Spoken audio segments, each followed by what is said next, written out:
தீராத உடல் வலி. இது எல்லா வீட்லயும் எல்லா மக்களும் சொல்றதுதான். அது முக்கியமா பெண்கள் மத்தியில ஒரு 45 இல்ல 50 வயதுக்கு மேற்பட்ட பெண்கள் பாத்தீங்கன்னா நிறைய பேர் கம்ப்ளைண்ட் பண்றது என்னன்னா தீராத உடல் வலி.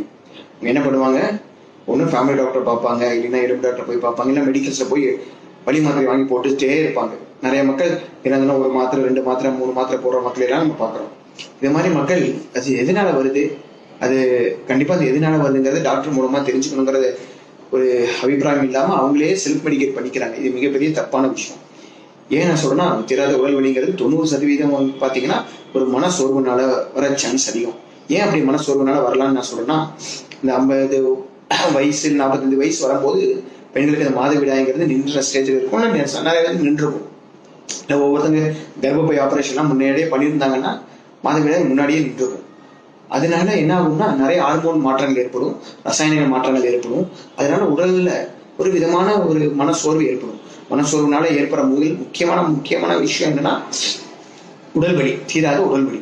அதாவது கை கால் வலிக்கிற மாதிரி இருக்கும், ஒரு சமயம் முதுகு வலிக்கிற மாதிரி இருக்கும், ஒரு சமயம் வயிறு வலிக்கிற மாதிரி இருக்கும், ஒரு சமயம் தலை வலிக்கிற மாதிரி இருக்கும். இந்த மாதிரி மாறி வலது பக்கம் இடது பக்கம் மாறி வலிக்கும். பெயின்ஸ் ஃப்ளக்சுவேட்டிங் பெயின் இருந்துட்டே இருக்கும். அது ஒவ்வொரு சமயம் அதிகமா இருக்கும், ஒவ்வொரு சமயம் குறைவா இருக்கும்.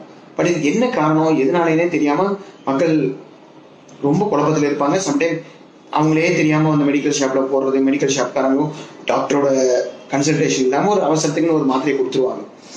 அது மாதிரி பண்றதை மக்கள் கண்டிப்பா தவிர்க்கணும். ஏன் நான் சொல்றேன்னா, நான் சொன்ன மாதிரி மனசோர்வுக்கான முக்கியமான காரணம் ரசாயன மாற்றங்கள். அதனால தீராத உடல் வலி வரலாம். அதே மாதிரி ஒவ்வொருத்தருக்கு என்னன்னா ஒரு இன்ட்ரெஸ்ட் இல்லாம இருக்கும். இன்னொன்னு என்ன, ரொம்ப டயர்டா ஃபீல் பண்ணுவாங்க. எதுலேயே ஒரு எந்த வேலை செய்யறதுக்கும் ஒரு இன்ட்ரெஸ்ட் வராது.